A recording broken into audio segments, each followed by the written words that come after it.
ভগবান কৃষ্ণ সব দেবগণকে বললেন, তোমরা তোমাদের নিজের নিজের স্থানে চলে যাও, নিজের নিজের স্থানে গমন করো, আমি সূর্যদেবের তপস্যা থেকে ক্ষান্ত করিব। এই সূর্যদেব যেখানে তপস্যা করছেন, কৃষ্ণ সেই স্থানে গমন করিলেন। সূর্যদেবের কাছে গিয়ে বলছেন যে, সূর্যদেব দেখো, তোমার সামনে আমি এসেছি, তোমার ব্রত পূর্ণ হয়েছে, তোমার ব্রত সফল হয়েছে, তোমার ব্রতের সার্থকতা হয়েছে, তোমার তপস্যা, তাই তোমাকে আমি দর্শন দিলাম। তখন সূর্যদেব নয়ন মেলে দেখলেন সামনে কৃষ্ণ, কৃষ্ণকে প্রণাম করলেন, প্রণাম করে বললেন যে ঠিক আমার ব্রত সফল হয়েছে। তা তখন কৃষ্ণ বললেন যে তুমি আমার কাছে বর প্রার্থনা করো। তখন কৃষ্ণ এই কথা বললেন, সূর্যদেব বললেন যে আমি তোমাকে পেয়েছি, এসছি আর কি বড় বর, এসছি আর তার বড় বর হয় না, এসছি আর আমি কিছু চাই না। তবু কৃষ্ণ বললেন, তবুও তুমি কিছু চেয়ে নাও আমার কাছ থেকে। তখন সূর্যদেব চিন্তা করলেন যে আমি সবসময় যখন কৃষ্ণকে যেন দর্শন করতে পারি, আমার যেন খুব আত্মীয়তা হয়, তখন আমি একটা কিছু বসিয়ে নিই। তখন মনে মনে একটা স্থির করলেন, করে বললেন যে হ্যাঁ, আমি একটা বর চাই, সে বর কি আপনি দেবেন? বলে হ্যাঁ, না দেওয়ার কি আছে, সবই দেবো। তার কারণ কৃষ্ণ এরকম কথা বলতে পারেন, তার না দেওয়ার কিছু নেই তো। তিনি করতো না করতো, অন্যটা করতুম, সবাই যা করতে পারেন তিনি তা পারেন, এটা করতুম অকর্তুম, তারা যে কাজ কেউ করতে পারে না অন্যটা করতে পারেন, অকর্তুম অন্যতা করতুম, যে কাজ করে কেউ ভালো থাকতে পারে না, কৃষ্ণ সে কাজ করে অটুট থাকতে পারে, এরা হচ্ছে ভগবান না। তাহলে বললেন না দেওয়ার কি আছে দেবো। তখন একটু কৌতূহল করে তখন সূর্যদেব বললেন যে আমি এমন একটি সুন্দরী কন্যা, গুণবতী কন্যা আমি চাই, যে কন্যার বশীভূত আপনি চিরদিন থাকিবেন, আপনার চিরদিন বশীভূত থাকতে হবে সেই কন্যা, এমন একটা গুণবতী কন্যা আমাকে থাকতে হবে। আমি এই বর ছাড়া আর কিছুই চাই না। শ্রীকৃষ্ণ বললেন তথাস্তু, তাই হবে। তবে সূর্যদেব তুমি শোনো, তোমার এক নাম তো দিবাকর, তুমি সমস্ত জগতের আলোক দান করো, তাই তোমার নাম দিবাকর। তাই তুমি সত্য দিয়ে বৃন্দাবনে বিষভানু রূপে বৈশ্য করে জন্মগ্রহণ করো। আর তুমি সেখানে রাজা, অর্থাৎ বিষভানু তুমি রাজা রূপে জন্মগ্রহণ করবে, সেখানে সেই বৈশ্যকুলে বর্ষানাতে। আর গোপকন্যা কীর্তিদা সুন্দরীকে সঙ্গে তোমার বিবাহ হইবে, যথাসময়ে তাদের তোমাদের একটা কন্যা সন্তান হইবে। এই কথা বললে সূর্যদেব তপস্যা ক্রান্ত করে চলে গেলেন। যথাসময়ে তিনি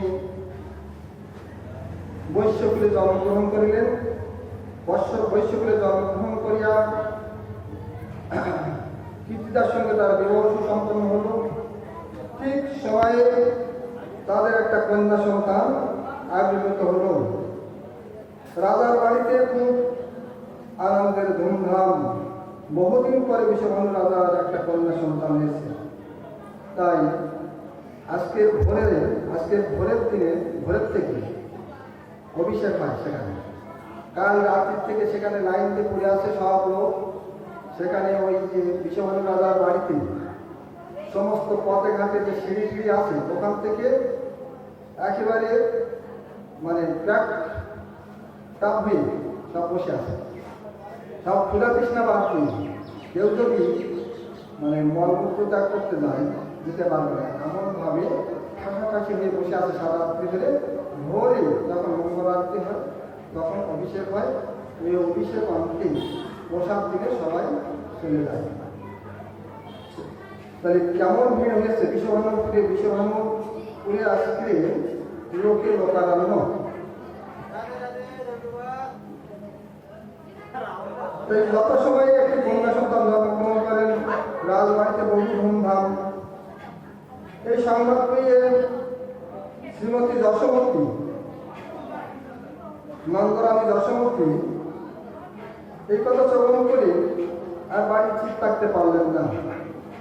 ইতি করছেন, নন্দ মহারাজকে বলছেন, তুমি একটু গোপালকে সামলাও, আমি একটু কীর্তিদার কাছ থেকে ঘুরে আসি।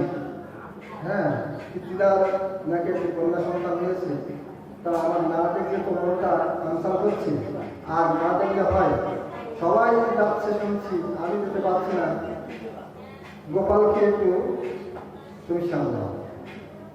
এবারে গোপাল কি করছে? গোপাল সত্যি করছে, উপদ্রব করছে। উপদ্রব এমন করছে, একবার অনালে একবার জলে এদিকে ছুটোছুটি করছে। নন্দ মহারাজ গোপালকে রাখতে অসমর্থ। নন্দ মহারাজ বলছে যে দেখো মানে যশোমতী, হে দর্শকে শোনো, তুমি গোপালকে নিয়ে যাও, আমি গোপালকে সামনে রাখতে পারবো না। যশোমতী আর কি করেন, গোপালকে কোলে নিয়ে ছুটেছেন। গোপালকে নিয়ে সেই কীর্তিদার কাছে চলে গেছেন। কীর্তিদার কাছে গিয়ে বলছেন যে কীর্তিদার, তোমার একটা কন্যা সন্তান হয়েছে, আমি আর শুনে ঠিক থাকতে পারলাম না, আমি চলে এসেছি তোমার কাছে। কীর্তিদা বলছে যে যশোদিন, আমার কন্যা সন্তান বিধি দিয়েছিল বটে, কিন্তু তার তো চোখ দেয় নাই, অন্ধ অন্ধ মেয়ে হয়েছে আমার। কীর্তিদা যশোদের কাছে এই দুঃখের কথা জানাচ্ছেন যে বিধি আমার কন্যা সন্তান দিয়েছিল বটে, কিন্তু তার চোখ নাই। কৃষ্ণ যশোমতীর কোলে আছেন। যশোমতী আর কীর্তিদা দুজনের ঘোর আনন্দে কথাবার্তা বলছেন।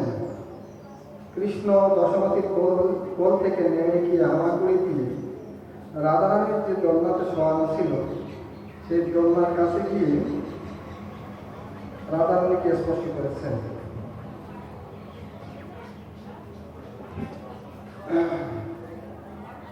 যখন রাধারানীকে স্পর্শ করেছেন, অমনি রাধারানী এই স্পর্শ পেয়ে তার সমস্ত অঙ্গ শীতল হয়ে গেছে। বুঝছেন যে আমার প্রাণবধূ গোবিন্দ কি এসেছেন।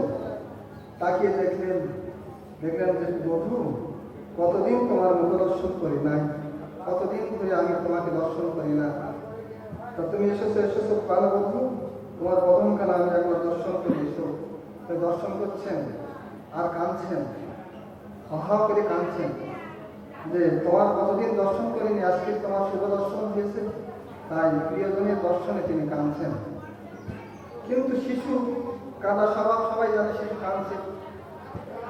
যশোদা যখন কীর্তিদার সঙ্গে কথা বলছে, কীর্তিদার তো একটা মন আছে দোলনার দিকে, তো বলছে যে আরে যশোদা, এই তো পুরো গোপাল নীলমণি, দেখ আমার রাধাকে কাঁদায়, সামলাও শিখবি।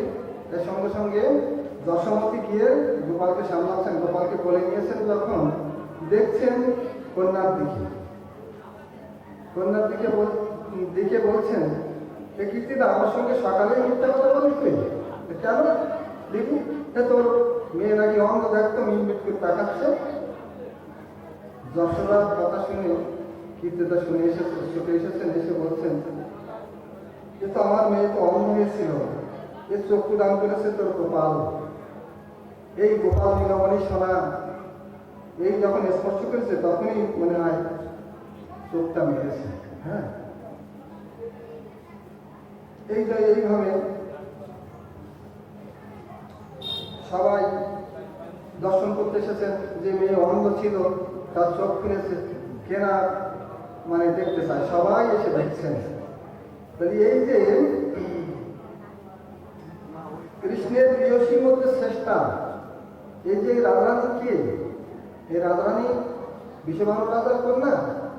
এই রাধারানী কি আইন ঘোষের স্ত্রী? এই রাধারানী কি সাধারণ একটা নায়িকা, সাধারণ মহিলা?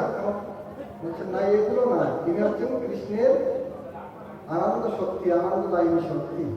তাই পরকীয়া ভাবে অতি রসের উল্লাস, সেই পরকীয়া ভাবে আছেন, কিন্তু শুদ্ধ স্বকীয়া। পরকীয়া শুদ্ধ স্বকীয়া কারে বলে একটু যদি বিচার করা যায় বুঝতে পারো। পরকীয়া মানে পরের সঙ্গে খেলা করা, কিয়া মানে খেলা, পরের সঙ্গে খেলা করা। তা আমাদের বাড়ির ছেলে আরেকটা পরের ছেলের সঙ্গে খেলছে, এটা কিন্তু পরকীয়া। আর এখানে কৃষ্ণ খেলছেন কার সঙ্গে? নিজের সঙ্গে নিজে খেলছেন, স্বকীয়া কিনা। নিজের সঙ্গে নিজের আনন্দ শক্তিকে নিজে পিক আপ করেছেন, তার সঙ্গে তিনি খেলছেন। তাই এটা হচ্ছে শুদ্ধ স্বকীয়া। যেটা দেখা যায় আমরা দর্শন করি সেটা হচ্ছে পরকীয়া ভাব। পরকীয়া ভাবে অতি রসের উল্লাস, ব্রজবিনা নহে অন্যত্র বিরাস। এ একমাত্র ব্রজেই, একমাত্র কৃষ্ণই পারেন এই পরকীয়া ধর্ম রক্ষা করতে, আর জগতে কারোর অধিকার নাই।